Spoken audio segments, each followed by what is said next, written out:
Hi and welcome to another weekly GMBN Tech Show. Coming up on this week's show, Niner Bikes launch a 27.5 inch wheel bike. We spotted a brand new looking Fox open face helmet. We've got some really cool retro tech and some amazing bike caves from you lot.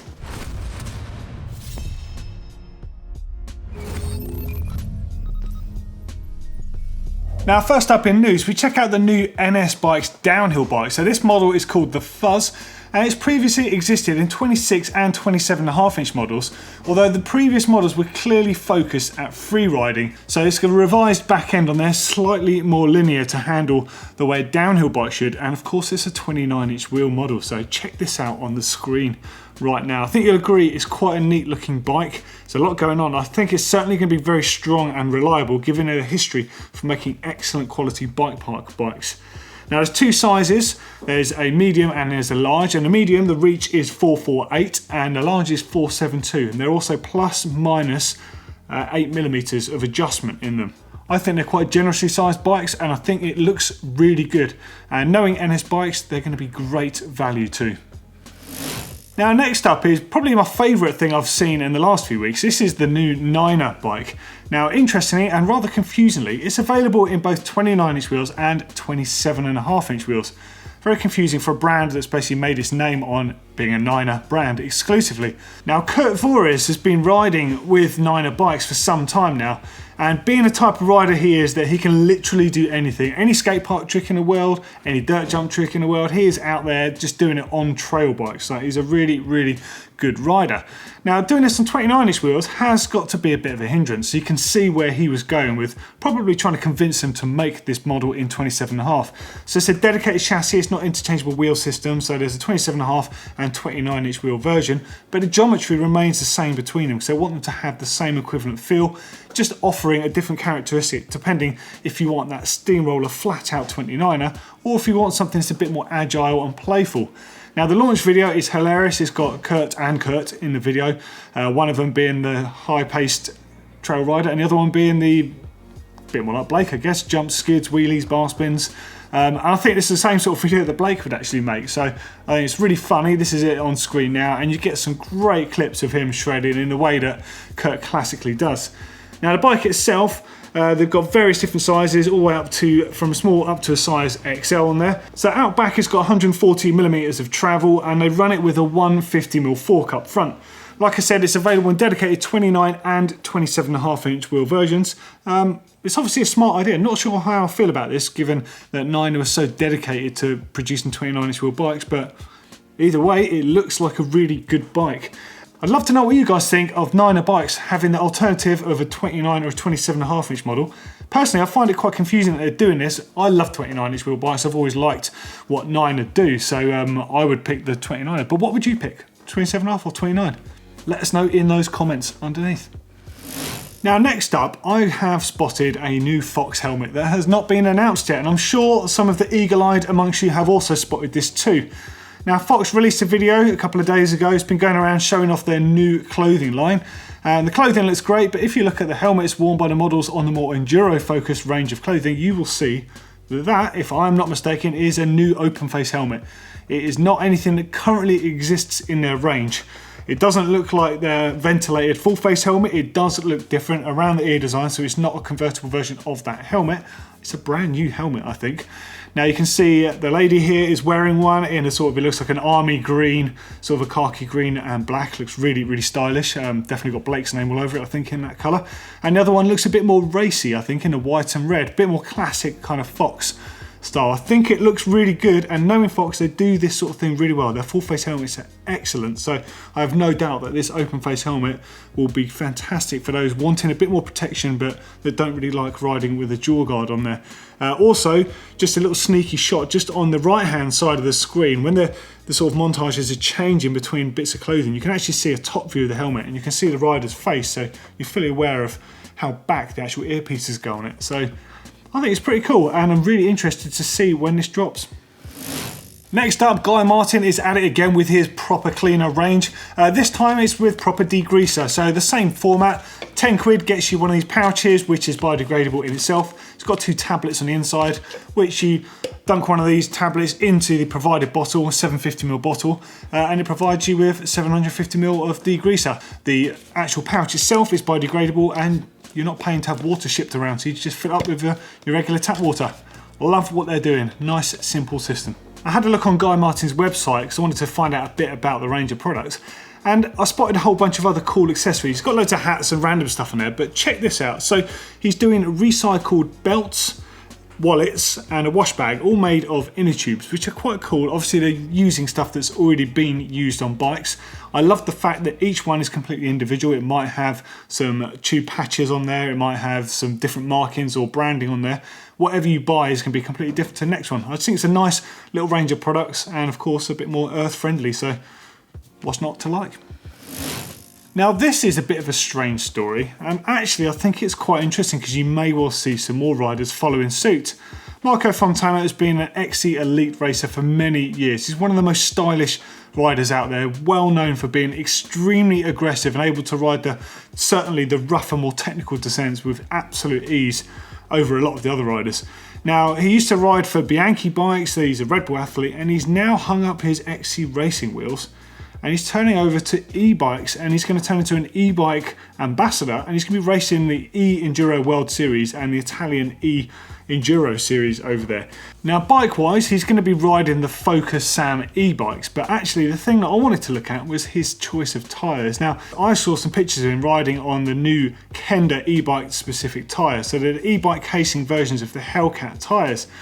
Now, I rode prototype versions of the Hellcats ages ago when I was overseeing some friends at Mondraker doing some testing with them on a prototype bike. Now, I actually didn't know about those tyres at all at the time, and I couldn't believe how grippy they were. So this was several years ago, so I can't wait to hear about the performance on these. Now, this is them on the screen now. Now, this version of their tyres, they're slightly larger volume, they look just as aggressive, but they've got the E-mountain casing on them, so it's a far tougher casing. Of course, you're seeing this on a lot of other e-bike specific tyres, designed to give the tread more stability. The carcass itself has got more in common, I guess, with a downhill tyre than it would with a trail tyre. So it's got to have that additional stability to put up with the weight and the torque that goes through those wheels. I think the tyres look fantastic, and I'm really excited to see Kenda back on the groove again. So they always did make some fantastic tyres way back in the day, and they're kind of just, I guess they just haven't progressed at the same rate as everyone else has. So going to be really interested to see what comes up from them in a few years, especially with people like Marko Fontana helping them out. And last thing in news this week, this is simply just a bit of eye candy for you. So this is absolutely stunning. It came via Envy into my inbox, and I just thought I'd have to share this with you because it looks amazing. So this is the new Comet Supreme DH V4, and it's the team issue one that's going to be used by the World Cup racing team, Ami Pirion, and all his team comrades there. Oh, and I think this one looks the absolute So the frame, Comet Supreme DH 4.3. Up front, it's got the Boxer World Cup Debonair on there, and out back a Super Deluxe RC World Cup shock. Wheels are Envy M930s, which do look really, really nice, don't they? They're kind of a trademark now for that brand to just have that styling. Handlebars are Envy M9s, 30mm rise with Chris King ISO hubs. Just what a wheel set. Can you imagine how much they cost? Oh, so nice. Out back, you've got an MV seat post on there, SRAM X01 drivetrain, SRAM code brakes with 220mm rotors, the huge ones, but you're going to need them to slow a beast like that down, especially with those bigger wheels. Schwalbe Magic Mary Addicts Ultra Soft tyres on there, HT pedals, E13 chain guide, and of course the Chris King Buzzworks inset headset in there. Man, what a piece of kit. I think that is one of the nicest looking downhill bikes out there. In fact, actually, what do you think is the nicest downhill bike on the scene at the moment? I'd love to know, because maybe we can start doing some bike offs, throwing some bikes against each other and just see what looks coolest. I'm going to say right now that that one is my favourite looking downhill bike. What is yours? Let us know in the comments underneath. Okay, now it's time for Bike Cave. You know the drill. This is where you keep your bikes, you lock them up at night, you look after them, you wash them, you do all that nice stuff. More importantly, you display them for yourselves to look at. So let's look at some of your bike caves. If you want to take some photos of your bike caves, we'd love to see them. The address is at the bottom of the screen there for our uploader. All you do is click on that link. It'll take you through to the uploader. You tell us your name, where you're from, tell us a bit about your bikes and your bike cave, and upload those pictures. Job done. Send them in, we'll put them on the show next week. First up is from Dan, this time in Plymouth. You featured my bike cave way back in episode 4. Dude, so you've been watching from the beginning. Wicked, thank you. This is a result and some changes of room and bikes after some inspiration. I still have my nuke-proof Mega from the original cave. Nice, alright, so you've got all your helmets up on the wall there. So I'm guessing there's a whole family of cyclists here, looking by the amount of helmets and the size and designs on some of those. All your camelbacks on the wall as well. Cool, so you've got a closed rail, and more importantly, you've got a Makita sight radio down the bottom there. Those things sound amazing for something so small and compact. And nice, look at your actual little workstation. This is wicked. So you've got a radiator underneath there, so you built this over and around that. I guess you can use that to put your shoes near it and dry them out. Clock on the wall so you can see how long you've been tweaking your bikes. You've got a pipe cutter, very similar to the one I've got by Syntace. And a shelf there with all your lubes on. I like your shop towel holder. That's cool, kind of like a giant toilet roll holder, but for shop towel, which is way cooler. Yeah, I like it, dude. Looking good. Decent. Oh, hello. There we go. That's the real action. So you've got a whole load of bike hooks screwed into a beam. I don't know if you've put that in, especially for the hooks to be in. That's what I ended up having to do in my bike cave. Looking good, mate. Yeah. So what you got? A nuke-proof Mega. Is that a white, or I can't see what the blue one is? Looks like it might be a white, like a 604 or something. Nice, there's a cube in there too. Wicked, mate. Next up is Russell from Maryland. Cool, so out in the US, nice. Been biking for about 4 years and finally got tired of working on the floor. Your bike cave segment gave me the inspiration to build a workbench. Get in, that's the way to do it. All the materials are recycled from old projects, even better. It's been great doing my winter maintenance on the bench. I bet it does make such a difference when you've got somewhere to actually work on stuff than having to use the kitchen sideboards or whatever. Decent work stand, always good to see. And I love the fact you've got a little stool, little round one, very similar to what I'm sat on at the moment. And I like what you've done with the shelving at the top there, so you can put all your pads on the top of it. It looks like they can breathe as well, and you've got your helmets hanging from underneath it. That's really tidy. Nice idea. And more bike hooks on the side there, more bikes by the front door as well, and carpet. Carpet is good actually. Obviously it does soak up oil and that, but that also is why it makes it good. Just good stuff to have in there. It's always good going to the dump actually and see if you can get old segments of carpet to put underneath your work stand. Also makes it good when you drop nuts and bolts because they don't sort of roll under the fridge or anything else equally annoying and immovable. Oh dude, this is stylish. Right, this is next level. So Aaron in Chattanooga. Wow. Hey guys, I recently moved into a brand new house with 900 square foot garage. Decided to make it my dream shop. New paint, trim, finished epoxy floors. Oh, dude. Cabinets, etc. Hope you enjoy it. Even that first picture, wow. So you've got a 2018 Yeti SB6, a Yeti poster on the wall. Your walls are like battleship grade. Dude, it looks amazing. Look at that floor. That's phenomenal. Epoxy floors. Damn, you're about 20 steps ahead of me with that. That looks so cool.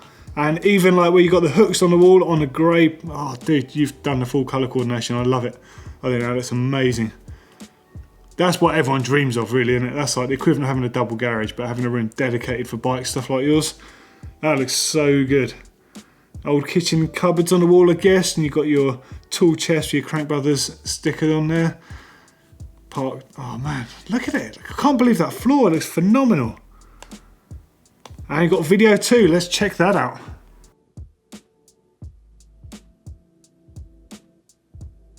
Thanks for sending your bike cave entries in. Keep them coming in, guys. Absolutely loving them. And now it's time for a rewind. This is the retro section of the show where we get to check out all the old school stuff. We're lucky enough to be in a sport that has actually got an old school part of it now, and I absolutely love it because it always tells a lot of stories about where the technology we're riding today came from. So if you've got anything old whatsoever, could be an old helmet, some old retro Oakley glasses, a whole bike, some images of you in an early race or back when you were younger riding bikes, literally anything retro, send it in to us. We've got a whole load and I might go to town next week's show, but this week I've actually been having a look through an old hard drive and just found some really cool old shots. So the first one is an Intense Taser. Now this bike was designed for slalom and four-cross racing, and this particular one belongs to Darren Tapp, who's a bit of a name on the UK scene many moons back, and now he's pretty much addicted to gravel bikes these days, but I know there's a bit of mountain biker about him still.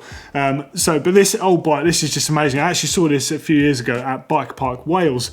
We were doing like an old Legends Day, so a load of people have been in the sport for a long time hooked up just for a session, and Darren turned up on this. Just look at this thing. I still think, even today, these early Intense bikes are some of the nicest looking bikes around. It's just absolutely stunning. They look like nothing else when they first came out. But this particular bike looked at a glance like the downhill bike, but actually was their short travel bike. So 3.5 to 4.5 inches of travel out back via an FSR style horsed link rear end. So super active, super grippy for cornering hard and aggressively, like slapping those turns on a slalom course. And a fairly slack head angle for a bike that really was used for jumping and stuff primarily. In those days where they're pushing 70 degrees on some bikes, like extremely steep on some of the dedicated jump bikes. Responsive, great looking bike. It's got that sort of monocoque style front end where they make it in two pieces and then just weld it down the middle. Just beautiful. And that head tube badge, I still think that is the best head tube badge in the business. Correct me if I'm wrong. If you think there's a cooler head tube badge out there, send us some photos. But I think that iconic Intense one is still the best one. I think it's just so cool. CycleWorks Intense Racing USA. Very cool. Now the stem one there is a World Force, so that's Ozonic for some of you at home. Now they did two. They did the Ozonic Shorty and then they did the World Force, which was the later changed name for the brand. Still got the Ozonic bars on there, but I see these ones are branded with the O'Neill, so this is a newer set of bars rather than the early ones when they did the double walls and the pyramids and various other issue bars. This shot, just looking down the front of the frame there, just look at the shapes and the colours. It looks more like a motocross bike than a mountain bike. Just so ahead of their time. The shock on it's got a bit of a cool story actually. So that shock used to belong to a racer called Will Longden, who now runs the Saracen downhill team. Now it was custom valved for him to run extremely high pressure on, I think the bike he had it on was either an old Scott or it might have been Intense when he was on MBUK way back. Now he gave me that shock because I was struggling with the shock on a particular bike. I couldn't put enough pressure in it. Now this shock later went on to Darren's bike because Darren had the same problem when he's building this and I still had it going as a spare. So that shock's done its rounds and I see it's got a TF tuned sticker on it, so they've obviously given it a bit of loving. Good to see it back on the bike and it says Fox Factory Prototype on there, so very cool. Bit of paint missing around the bottom bracket yoke area there, but you've got that USA stamp in the frame. It's just cool, isn't it? It's an Intense after all. Chris King no thread set on the top there. Oh, there's a head tube badge again. Super, super nice. Now, earlier on the show, I was talking about that Fox helmet that was spotted. Assuming that it is a Fox helmet, pretty sure it is. The open face design. Now, way back in the day, Troy Lee were making these. This is called the Edge. So it was an open face helmet that had a bolt-on jaw guard. So that is really bang in alignment with the Gyro Switchblade and many other enduro focused helmets. Now look on screen now and you're going to see some really cool shots. They're actually taken for me by Stickman. So Stickman, his name is Craig Glassball. He was a World Cup mechanic and now he's the global marketing guy for Troy Lee Designs. And he's got all these helmets over at the Troy Lee Designs headquarters in Laguna Beach, California. Now this first one is Yeti painted up. It's a Miles Rockwell helmet. Man, look at that thing. I mean, it's got Yeti on it, and you know, everyone thinks about Yeti. It just looks great. But it's got the Eto logos on it, which is quite interesting. At the time, Eto was the sponsor of Team Yeti, except they didn't make a helmet suitable with the jaw guard for the downhill racing that Miles was doing, so he's got a Troy Lee helmet badged up as an Eto. That sort of stuff was quite common back in the day. In fact, the Intense M1 SL was one of the most commonly raced frames by a number of teams, including Giant, Mongoose. There's a whole number out there. Even the Athertons rode them as Muddy Fox bikes at one point. Now just seeing the other side there, says yellow on one side and blue on the other. Man, that's a really nice but simple looking helmet. Okay, next one on the screen belonged to Dave Cullinan, aka Cully. Got Cully written on the jaw guard there. I think he was on Team Diamondback at the time, looking at the colour of this particular helmet. It's just cool as anything. Such iconic looking helmets. I mean, I would love them to bring back a model of the Edge. They wouldn't have to do it with the jaw guard, just the upper helmet, make a modernised version of it. I mean, I know that they've got their A1 and A2 helmets, which are cool, but just the styling of that looked more like a motorcycle trials helmet crossed with a mountain bike helmet. And then this one is one of Brian Lopez's helmets when he was on Mongoose racing. Same thing, all the pros used to use those helmets. But the one that made him really famous is this last one. This belonged to Greg Herbold, who was the world's first downhill world champion, and he did it wearing this helmet. That is the iconic Troy Lee, well, it was a showy helmet originally, before it was Troy Lee. Troy Lee bought basically the rights to use that helmet. And then they turned it into the Edge helmet later. It was called the showy TL comp to start with, then it became the Edge later when they put the jaw guard on as an additional piece. But great piece of history actually. It's really stylish looking helmet. And I think it's so old now that actually looks pretty new, to be fair. I reckon get away wearing one of those now. I reckon they look mega. Alright, now it's time for top mods. This is all about the modifications that you do to your bikes to make them different from your mates and more importantly than the other ones in the shops. Any modifications you've made to your bikes, take some photos or better still, take a video on your phone and send it to us using our uploader service. There's the link at the bottom of the screen there. Super simple to use, just make sure you fill in the basic details like your name, where you're from and all that sort of stuff. Now first up this week is from Andrew. He says location is in the warmth for now. I'm guessing you're probably in the UK then, judging by the plug socket in the background and the fact that you're scared of going outside in that horrible conditions. Don't blame you, especially with a bike like that. So it's a 2005 DMR Sidekick, jump bike of course. I've owned this bike for nearly 15 years. Now I'm looking to use it properly, so I've added a few modern touches like the Schwalbe tabletop tyres. Loving those in the Tamil, by the way. It's super stylish and looks great on there. The Marzocchi Z1 BAM forks are still as squishy and smooth as ever. I love the fact that you've got that fork on there. So old, it actually looks like it's like a new limited edition. Dude, they look so good. I used to have a pair of those. The ones I had were the all original ones, the all orange original ones even. The ones that came out immediately after the early Z ones. Of course, the internals are basically the same as yours. It still runs the DMR Chieftain cranks. I had some of those as well. So I had a DMR frame. I didn't have the Sidekick though. I had the Trail Star, which was the other one. And I actually got mine sprayed army green because it got driven over at some point and the down tube had a big dent in it. So all the paint came off. So got it resprayed by a friend and it looked mint. And I had those DMR cranks on there. I had a profile chainring on mine now because I basically wanted, everyone who had those cranks, they wanted profile, didn't they really? I'm sure you wanted profile cranks too, but we couldn't afford them. So we got DMR cranks instead. Which were still flipping expensive, I've got to say. And then you've got the bomb-proof Atom Lab Trail Pimp wheels, super cool. Just shows, even though she's an old girl, can still keep up with the modern jump bikes. Dude, it doesn't look dated at all. So, you know, you've put retro-looking tyres on, which ironically make it look really modern with what everyone's doing. It looks wicked. Really nice. And so cool to see the fork still going. Nice Odyssey pedals, by the way. I used to have those as well. Yeah, looking good. Okay, next up's from Michael in Ohio, USA. I use these pieces of leftover vintage Dior 8-speed parts to turn a single speed into a 5-speed. Nice. Awesome. Little 5-speed setup that fits in the same space as a single speed on a single speed bike. Brilliant. And you've hacked the rear derailleur to get on there as well. Nice, good work. Next up is from Neil in Bristol in the UK. Now, I would not fancy riding this myself, I've got to say. With the snow approaching the southwest, I knew I had to make a snow tyre. Found an old tyre, drilled the screws from the inside out, then covered the heads with Gorilla Tape to prevent punctures. Took it out in the snow and it worked perfectly. Just wish I had one for the front. Oh, dude, fail. You should put it on the front and let the back end be all party time. Be like a mullet, wouldn't it? Business up front, party out back.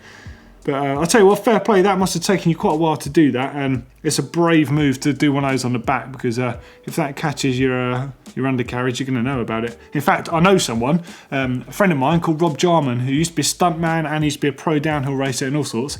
He tried to set a speed record when I was working at MBUK magazine way back, and he had a Santa Cruz V10, and he did the tyres like that. And he was going so fast at one point, there was like a road gap jump, and as he landed, I can't remember if he hung it up or he over jumped it, but he got big tyre buzz. You can kind of work out what happened, can't you?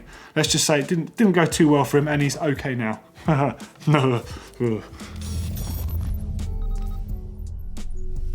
So, tech of the week this week, bit of a controversial one actually. We've got some handguards here.